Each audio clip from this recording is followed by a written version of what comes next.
Some of these books, I know without a doubt, are going to be on my best books of the year list. But I also found a lot of books that wasted my time. What up, my channel? Welcome back to another video. I'm Jessie and you're watching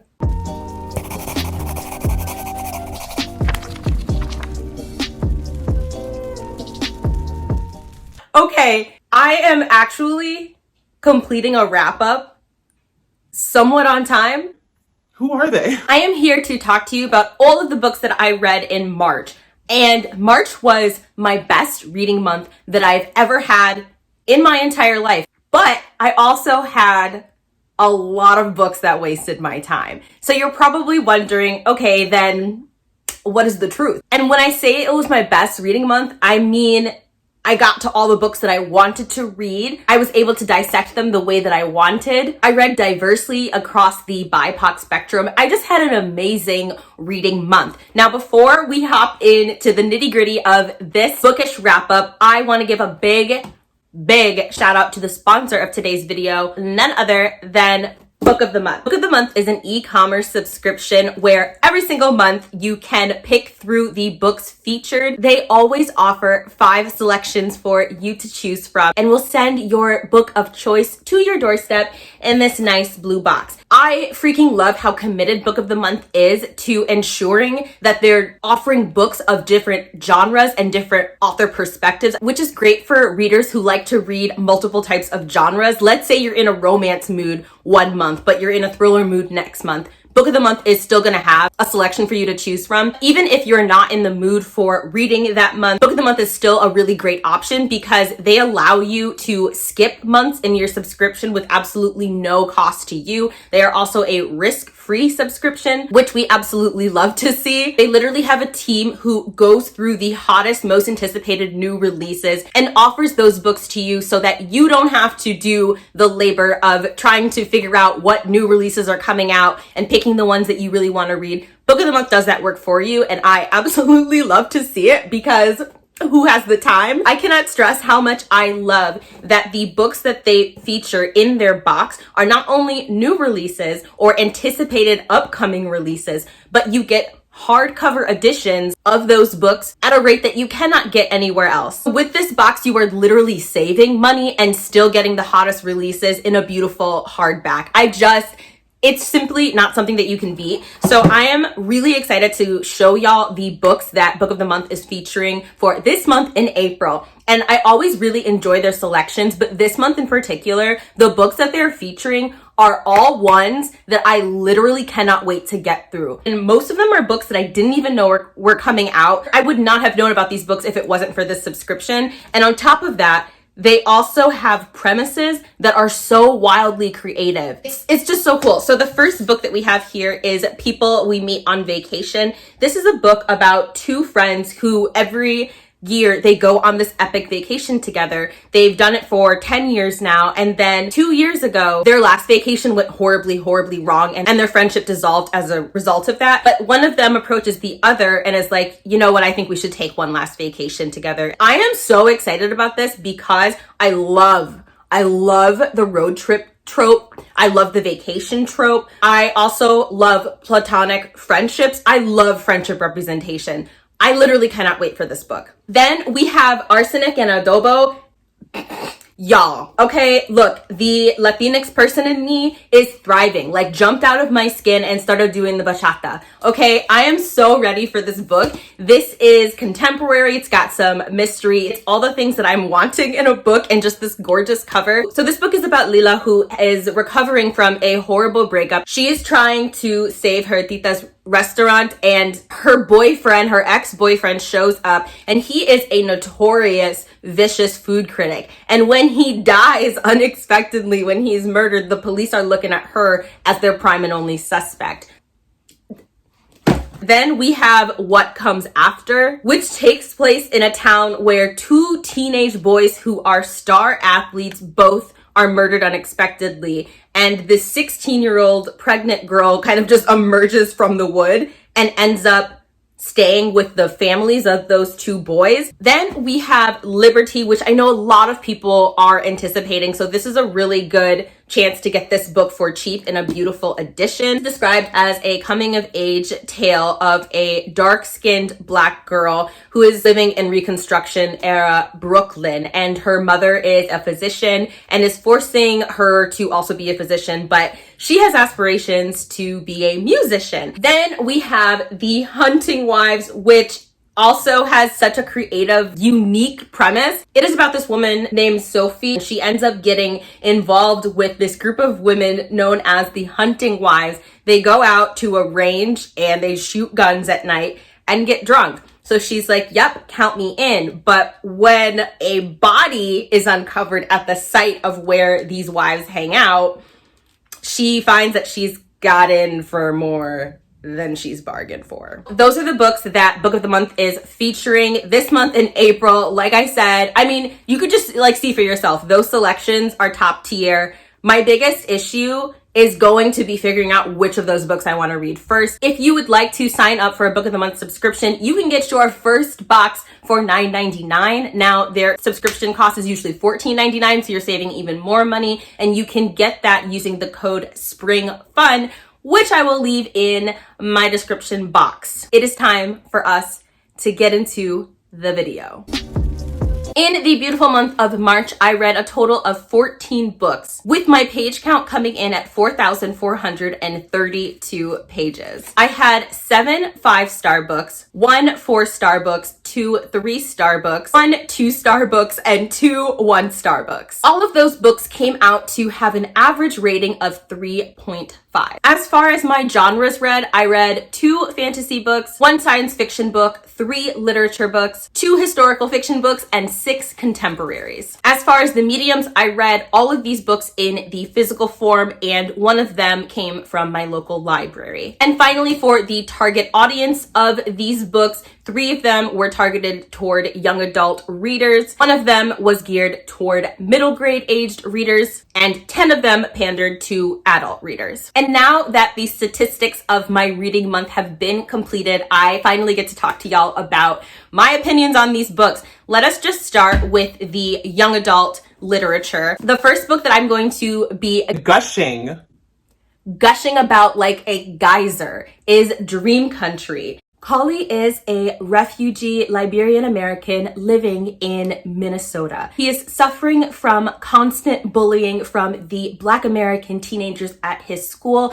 and finally his rage explodes in a fit of violence, leading to his parents promptly sending him home to Liberia. At that point, the story shifts to 1926, where we are following Togar, an 18-year-old indigenous Liberian who is on the run from African American ex-slaves who moved to Liberia and colonized the indigenous. At the climax of Togar's story, we are then taken to 1827, where we meet a woman named Yasmin Wright, who is leaving a plantation for Liberia. This novel is an exciting weaving of these 3 narratives to reveal a riveting tale that is absolutely unputdownable. I don't know where to start with this book. Let's first talk about some context with this novel. For those who don't know, there is a large population of Liberians, Ethiopians, Somali folks living in Minnesota, which is where I live, specifically in Minneapolis and the St. Paul area. And it is no secret that these people are not treated well, both by white folks and BIPOC folks. And there is a lot of tension specifically between Black Americans and Liberian refugees, Ethiopian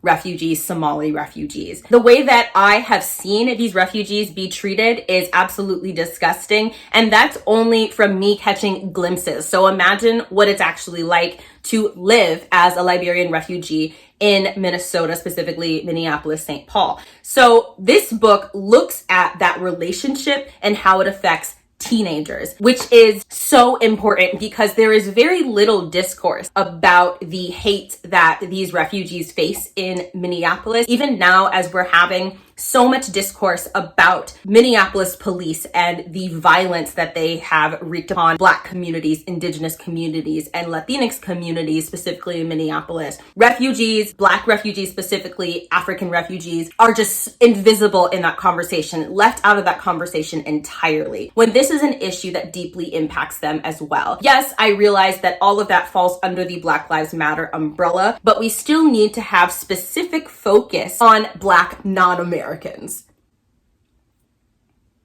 Okay, so that all being said, this book expertly described the way that I have observed Liberian refugees being treated, specifically by other Black Americans in Minneapolis. And it expertly explores what that feels like, what it looks like. And that is a conversation we don't like having in the Black community. We don't like having conversations about the power dynamic that we exert over each other within our own communities. A lot of people just aren't ready to have that conversation. But that's a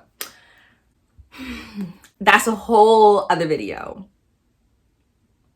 I physically had my chest, like my hands clenched to my chest so often while reading this book because I was so frustrated, and I related to Collie so much, and the things that he suffered at school and the ways that he is forced to tamp down his anger at these microaggressions and also at being physically attacked by bullies. I really loved that AAVE was a big part of this novel. Black kids are allowed to talk the way Black kids talk. And I felt like that was really well done. Like the representation of being a Black youth was awesome. The way Black kids dress and walk and speak and talk and all of that fun stuff. Mind you, of course, we are not a monolith, right? But I think a lot of times in YA specifically, when you have Black characters, they don't use African American vernacular expression. They don't wear saggy pants. There's still respectability politics about what kind of Black characters make it into YA books, if you know what I'm saying. They're usually the geeky, nerdy, outcasty Black kids. And those are the Black kids that speak to my experience because that's who I was.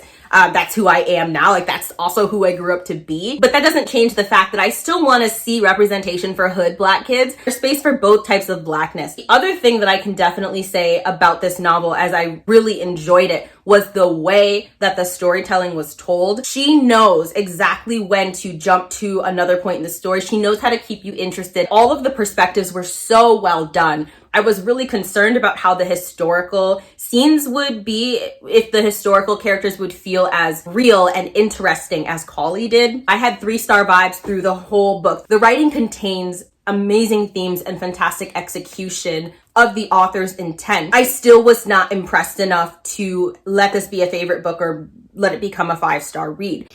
However, there is a plot twist at the end of this novel. I didn't see it coming. The plot twist. The plot twist. That's how good the ending was.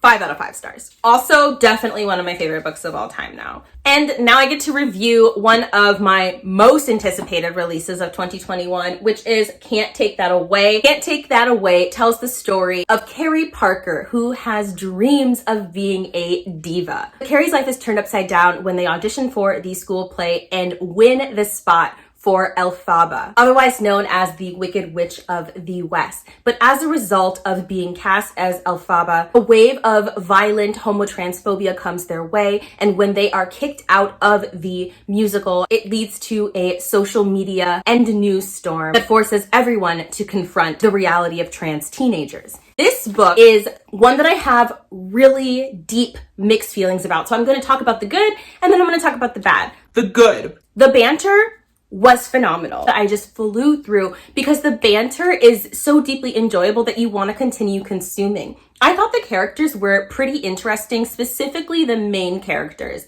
Carrie, their love interest, their grandma. Her grandma lives with Alzheimer's, so definite trigger warnings for Alzheimer's, death of a grandparent. She was not reduced to her Alzheimer's. She had her own character, and it was handled with so much empathy. I really loved her. I loved the role that she played in Carrie's life. It was beautiful to have representation for that one person in your family who sees you and accepts you unconditionally, and not just accepts you, but but understands and knows you. And it was so beautiful to see Carrie, a genderqueer teen, have that one person. So many of us, queer folks, trans folks, we never get that person. Conversations about pronoun and genderqueer identity were amazing. There were so many quotes that I pulled from this book about gender and becoming who you are. You know how most people hear a song and only remember the thumping piano melody? I'm more than just that one instrument or one key.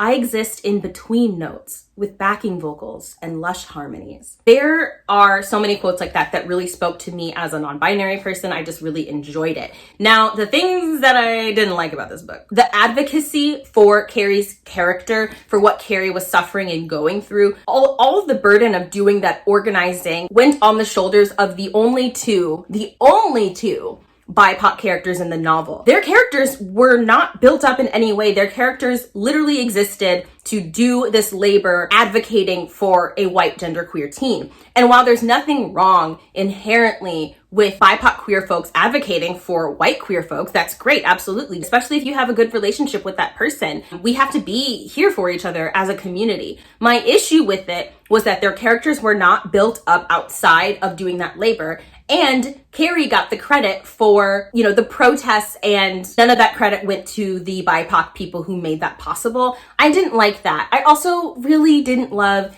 that the ratio of trans trauma to trans joy was not even at all. And this novel is marketed as a lighthearted contemporary with hard-hitting themes. However, this novel is way more of a heavy-hitting, hard-hitting contemporary with moments of levity. This book is very, very heavy on the trans violence, the homophobia, slurs, misgendering, all of that. I wanted more gender euphoria from this book. This book is described as conducting a powerful, uplifting anthem, and I don't know. I also don't like how the subplots were handled. We had Carrie, who was really struggling with mental illness and suicidality, as well as their grandmother's illness. And those subplots just were not carried through to the end. They were definitely overshadowed significantly, noticeably, by the other events in Carrie's life. And it just didn't really feel balanced. So I ended up giving this book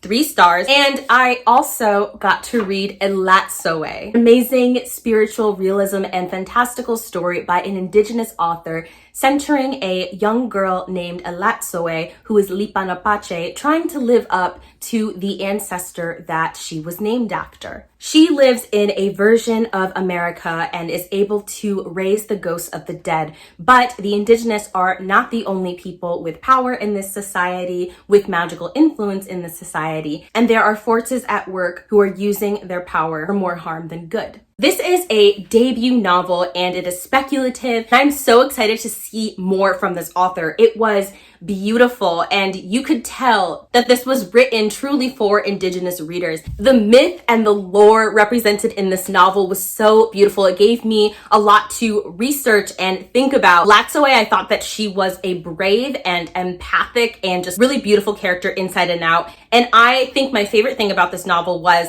how big a role Elazoe's family played in this story. We talk a lot in the booktube community about how YA parents are they just float around. These kids have their own lives and their parents just basically just feed them and then let these kids do whatever they want. But Elazoe's family is not only very involved in her life, but integral to the mystery and the playing out of every scene pretty much in this book. This was a charming middle grade novel with loads of heart, mythology, and it was so fast paced. I was able to read this all in one sitting and I ended up giving this 3 stars. Now we're gonna switch gears and I'm gonna talk about some of the literature books that I read. I don't know if I mentioned this earlier on in the video. Some of these books I know without a doubt are going to be on my best books of the year list. And that's why I said that I had my best reading month ever, because I know that I found many of my favorite new books, my new favorite books,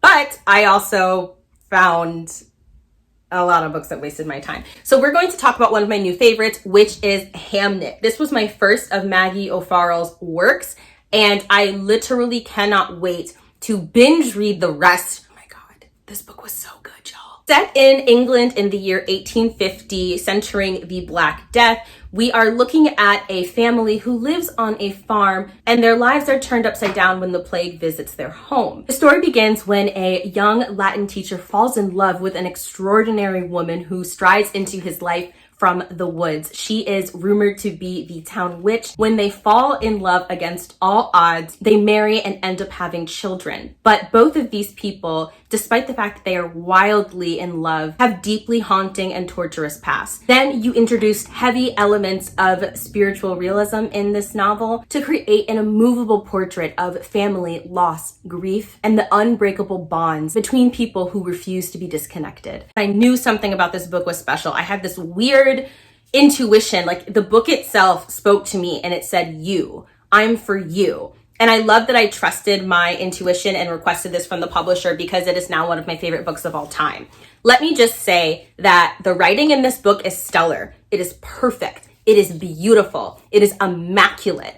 The descriptions of the wood and of these characters and the interactions between them and explaining why all those interactions are significant to the most minute detail. The book knew when to go into the characters' past and when to remain rooted in the present and how to weave those two narratives together to really show why everything was happening the way that it was and not just for the sake of padding the book. Every line was significant. And I also found one of my new favorite protagonists of all time. His name is Bartholomew. He is Agnes's brother. Bartholomew is a man that he's so close to my heart. He is a huge giant. And despite the fact that this man had no more than 10 sentences in the span of this novel, despite the fact of that, he is still one of my favorite characters of all time. I just can't talk enough about how much I loved him. And this is also a really beautiful portrait of sibling love. If you love the trope of sibling relationships, you are going to love this book. The relationship between Agnes and Bartholomew as kids and into their adulthood was one of my favorite relationships in a book of all time. I also loved the relationship between Agnes's twins. That was really freaking good. It was a perfect book. If you were looking for your next historical fiction literature novel, you can just stop right now. And I can't encourage you to pick this up enough. Then I finally read The Prophets. This is a book that my TBR cards picked out for me. The card that I pulled was to read a strange, odd, or innovative premise. And The Prophets is the first book that came to mind. The Prophets is set on a plantation in the Deep South and centers the beautiful and wild romance that springs between two gay men on the plantation. Their love is appreciated, protected, and the stuff of legends. But when an older man on the plantation decides he wants to curry favor with the plantation's master, he devises a plan to become the prophet of the plantation and to spread the word of Christianity, which of course greatly endangers Samuel and Isaiah, who are the two men in love. Every character was established meticulously, even the villain characters of the book, the overseers, the master's wife, and the master's son, who are all unspeakably evil, but they were still given full characterization. You still understood why they did the things that they did. Even if you absolutely in no way condoned them, you still understood. The author didn't just say, okay, they're evil. I love whenever authors do that. I love whenever authors take the time to build up characters that you're not even supposed to root for in the first place. I really loved the relationships between the folks on the plantation, whether those relationships were parent-child, platonic, or romantic. The depiction of what it's like to have those kinds of bonds when you're enslaved was handled with a lot of care and decency. I also really love that spirituality is deeply explored in this novel. This book is very violent, vivid, and unforgettable, and the writing is... This book deserves a Pulitzer, and I truly mean that. I'm not even kidding. This book deserves a Pulitzer. I also read My Dark Vanessa. Everybody and their mama was talking about this last year, and I finally got... Ooh, we matching my current outfit. Hey. Ooh.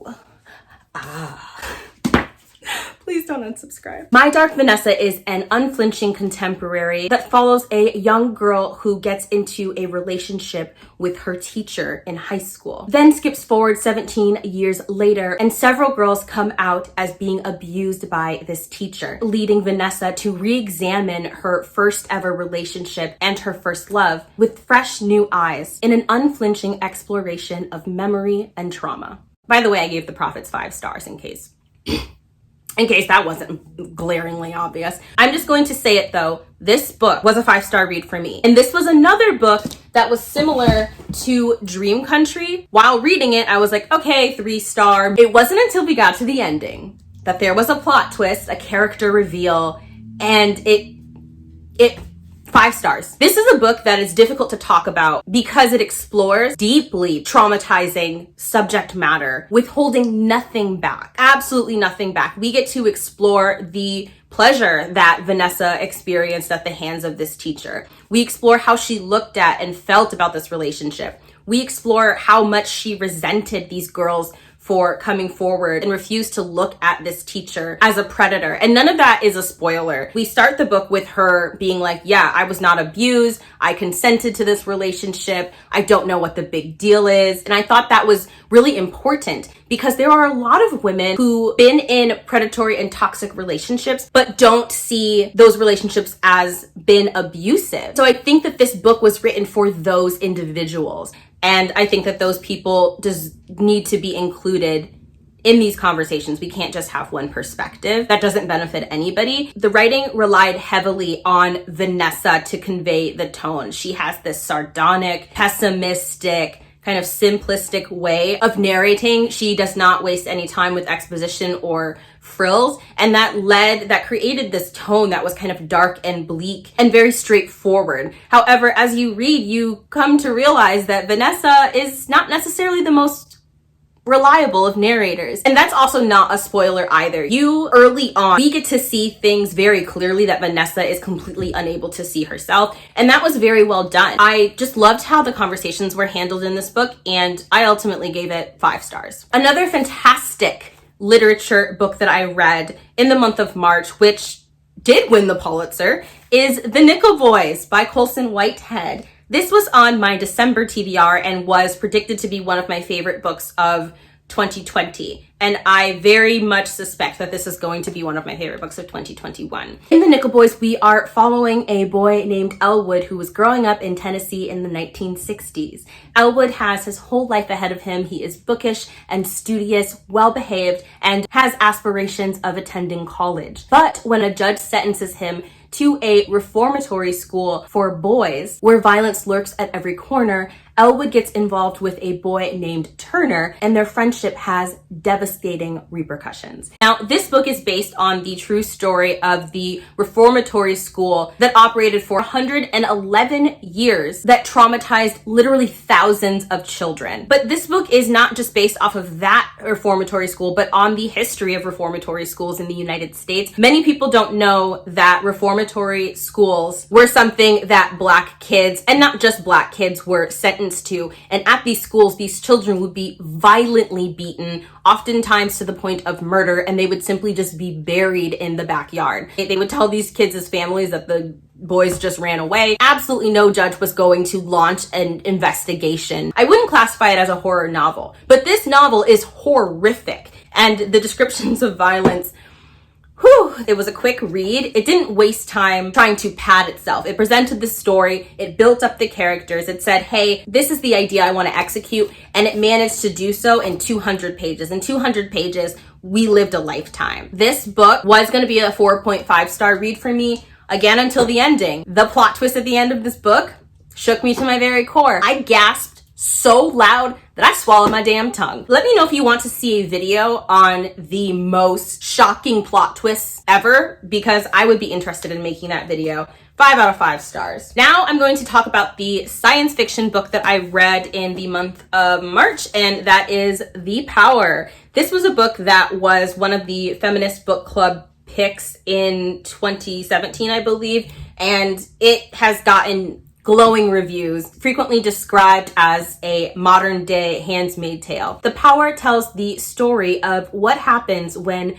women and girls gain the ability overnight to electrocute. I loved the science depicted in this book and the explanation for how women and girls got this power. I also really enjoyed the way that Naomi explored how this power would change every aspect of society. Every last detail was explored. And also the response of boys and men to girls getting this power was explored at length as well. Unfortunately, those are all of the good things I have to say about this book. Okay, white girls and Western folks, we're gonna have a heart-to-heart right now, okay? Come here, I'm gonna put my hands on your shoulders, we're gonna huddle, and then we can cry about it later if you really want to. Y'all need to stop recommending this book for its feminist reasons, okay? If you wanna recommend it for sci-fi reasons, okay, fine. This is not a feminist novel. You know what? I take it back. You're right, this is a feminist novel. It's a white Western feminist novel though. Naomi literally said, feminism, but make it white. Feminism for white girls only. It's gonna be, we're not even gonna talk about how the only black male character was treated. I'm making a books that wasted my time video, so you're gonna hear all about this very soon. I'm not gonna make myself talk about it twice though. It got a 2-star from me because I really enjoyed the science and how the world was built. If it wasn't for that, 1 star. Then I read River of Royal Blood, which this book made it onto 1,000 TBRs in 2020. It was one of my most anticipated releases, and I just never could get around to it. But I got to have a discussion with the author. Amanda is just a breath of fresh air. She's brilliant. This was her debut novel. I can't wait to see what else she comes out with. And so I ended up reading the book so that I could have that discussion with her. River of Royal Blood is about a 17-year-old princess named Eva who was born with the magic of blood and marrow. This is forbidden magic, and she is forced to keep it under control whenever possible. To make matters even worse, she has a long-running rivalry with her beautiful sister, Issa, and they must battle each other for the throne and a place as being queen. The cast of characters is what made this book so freaking cool, besides the fact, okay, there's so many things I can say about this book. You are gonna see a Black Girl Magic review, so I'm gonna get into the nitty-gritty for that later. What I want to say is that the world building and the creativity that went into the world building was so freaking cool. I wish the world building dug a little deeper, but the creativity, the innovativeness, the inclusion of mythology and mythological characters and how those characters were handled, of body tattoos, of all of these things were just done so well that I didn't really care that I wanted more logistics. I enjoyed the world building for what it was. And also, this is the first book in a duology. I don't nitpick the first book too much until I find out what things ended up making it into the second book. The reason why we have series is because the author can't fit it all into one book. So I'm not going to criticize the world building for not being finished when the book ain't finished. You know what I'm saying? Another big criticism that I saw for this book was that Issa's character, Issa here, had very few scenes with Eva, and that's what the whole book is supposed to be about. But again, we're gonna get that in book 2. This book was about building up Eva's character and setting up the world. Now, if we get to book 2 and Issa still hasn't been set up, isn't explored, doesn't have confrontations with Eva, then I would have issues. On top of that though, I really loved the representation for Black beauty. There was very subtle commentary about how parents favor light-skinned children and how society favors and looks more highly upon light-skinned folks. Another one of my favorite things about this book though was how long the fight scenes were. The fight scenes were so well written. She writes fight scenes like she a martial artist. They were so good. They weren't glossed over. They were easy to follow, but also deliciously complex. I really liked them, and I ended up giving this book 4 stars. The next 2 books are my 5-star reads, and then we're gonna wrap this video up by me sharing my 1-star reads. So my second to last 5-star read that I had was Land of Big Numbers. This was one of my most anticipated releases. It did not disappoint me. It really didn't disappoint me. Land of Big Numbers is a Chinese anthology where we follow various Chinese individuals getting deep into the struggles that they face, their personalities, their love, loss, hopes, and dreams. We are looking specifically at the men and women of modern China, which is just really freaking fantastic. But the author still explores the ways that Chinese folks' history drives their present, and I thought that that was really beautifully done. I really loved the array of stories that we had. And I don't mean in the number, I mean the types of stories. If I had to make a sweeping statement, I would say the only thing that connects these stories is that they're all set in China, which was really freaking cool. And I think that was intentional on behalf of the author, especially if you look at how China is depicted on the cover. It's literally, it really felt like the author was looking at the country and just reaching down and picking out one person at random, and another and another and another and another from different regions of China, and then put all their stories in one book. I thought that was really freaking cool because it was less about driving a theme or a cohesive theme narrative and more about just really showing the diversity of Chinese peoples. You have to read this book. 5 stars. Then I read another short story collection that rocked my socks. It blew my mind. It was another one of my anticipated releases, and that was Sarah Land by Sam Cohen, which I believe is also a debut novel. And another debut that just blew my mind. I still can't believe it's a debut, which I always feel like a little weird saying because I feel like it subtly implies that new authors are just bad writers. The experience is clear. It's clear that this author has a lot of experience writing. I don't know if it's throughout their life or whether it was in college. Where'd she go to college? I don't know. In this queer Jewish anthology titled Sarah Land, we are looking at various Jewish individuals whose names are all Sarah. With hilarity and brilliance, we get to follow these Sarahs at various moments in their life. Some of the stories are fantastical, some of them stark, bleak, some of them riotous and funny, but all of them pretty damn good. I really, really loved how deeply Jewish identity was explored and how Jewish identity wasn't depicted as monolithic. Similar to Land of Big Numbers, Jewish people were allowed to have multitudes. And I thought that that was really beautiful. I loved